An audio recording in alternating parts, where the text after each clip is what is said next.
Unlock your Dayforce account with the power of your face, instantly securing your HR information. First, ensure you have the latest version of the Dayforce mobile app installed on your compatible iOS device. Upon opening the app, navigate to your profile or settings menu. This is typically found by tapping on your profile picture or a gear icon. Within the settings, look for an option labeled Security, Biometric Login, or similar. Tap on this to access the relevant options. You will see an option to enable Face ID. Tap the toggle or button to activate this feature.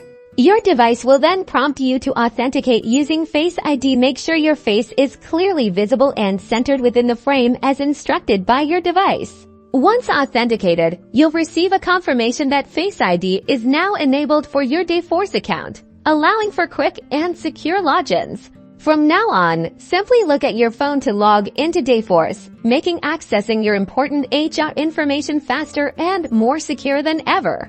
This leverages cutting-edge cybersecurity for your sensitive HR data, simplifying your employee experience. That's it. You've successfully enabled Face ID for Dayforce, enhancing your security and streamlining your HR management.